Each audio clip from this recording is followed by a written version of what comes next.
And the 2025 Ballon d'Or winner is... Today, I am going to give my 2025 Ballon d'Or ranking. Let's go! At 30th place is Lautaro Martinez. Brother, 12 goals in the league. Get out of here, man. At 29th place is Florian Wirtz. He got the most Champions League man of the match, but when it's the knockout stage, he got injured. So, sorry, man. At 28th place is McAllister. He was vital for Liverpool, which helped them to win the Premier League. But I don't see that X factor, man. I need something, you know. At 27th place is Denzel Dumfries. He got man of the match against Barcelona in the semi-final of the Champions League. And in the final, he wasn't that bad like the other players in his team when they lost 5-0. Haha. At 26th place is Vinicius Junior. Brother, he was so good in the first half of the season. Do we remember his hat-trick against Dortmund? But as soon as he said, I'm gonna do this 10 times after losing the Ballon d'Or, brother flopped. He's a dead baller now. At 25th place is Erling Braut Haaland. He might not be up to his standard, but he's still scoring consistently. At 24th place is Victor Gyökeres. He was going crazy. Oh my days. Do we remember his hat-trick against Man City? Scoring more than 50 goals. But we have to consider the Portuguese league tax. At 23rd place is Doué. He was non-existent in the first half of the season, but second half, bro was going crazy. Winning the man of the match in the Champions League final. He's a baller, man. At 22nd is Jude Bellingham.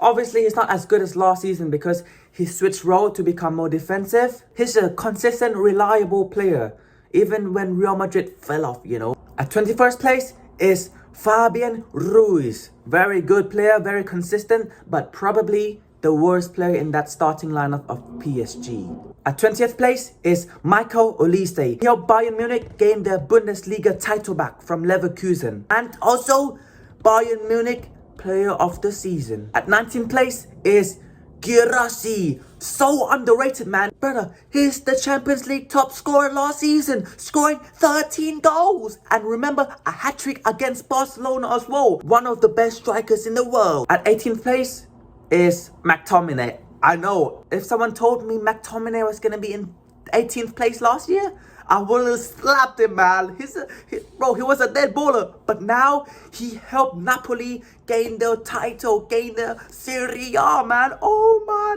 days. He's going flipping scissor kick and everything, man. He's a baller now. At 17th place is Cole Palmer, man. Cold. I know he had a goal drought and everything, right? But he helped Chelsea to win the Club World Cup, which is good, man, and play off the tournament as well. At 16th place is Declan Rice. It's not about him scoring 2 free kicks against Real Madrid. Mate, if you watch Arsenal, he's been the most consistent player. He's tackling everything. He's driving the ball forward, everything. He should have got 3 assists against PSG as well, but our attackers keep missing. Watch football and you know how good Declan Rice is. At 15th place is Joao Neves. Oh, mate, what a ball. He's like a Gattuso of that PSG team. Tackling. Oh, what a baller. And he can pass the ball as well. Crazy.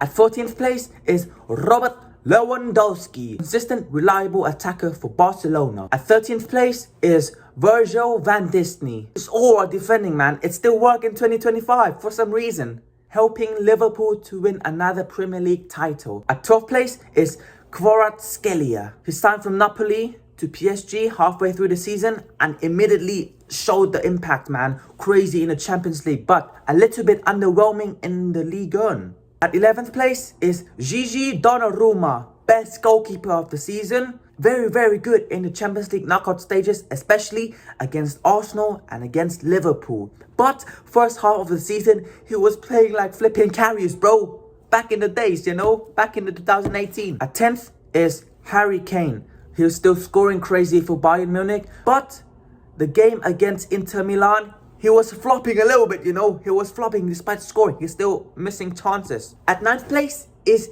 Kylian Mbappe. He won the European Golden Boot last season, but he has so many stinkers, like the 4-0 loss against Barcelona and the 2 legs against Arsenal. At 8th place is Nuno Mendes. Brother locked every right winger in the world, including the likes of Salah and Yamal. Brother, Although my boy Saka did cook him a little bit, you know. At 7th place is Ashraf Hakimi, the best fullback in the world last season. Obviously, he's very good offensively, like his usual self, scoring in the Champions League final. Defensively, he's also locking up players, man. At 6th place is Pedri. He's probably the most technical midfielder in the world. Oh, he's just so good, man. He's so good. But the lack of Champions League made him 6th place. 5th place is Vitinha, the PSG maestro in that midfield, controlling the game always. Also won the Nations League with Portugal. At 4th place is Salah. Well done, mate, for breaking the Premier League GA record, but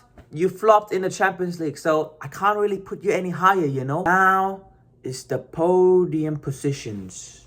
At 3rd place is Rafinha. He's just reliable, man. He's just consistent.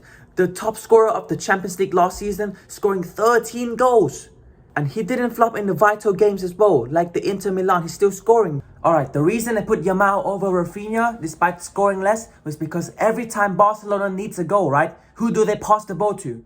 They pass the ball to Yamal. That's why he's higher. Now, there's 2 places left. Ousmane Dembele and Lamine Yamal.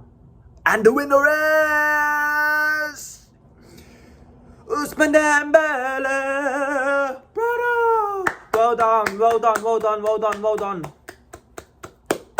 Scoring more than 30 goals last season, and even when he doesn't score, he presses crazy. Do we remember his performance in the Champions League final last season? He was eyeing up Sommer like flipping T-Rex when he was eyeing his prey back in the days, you know.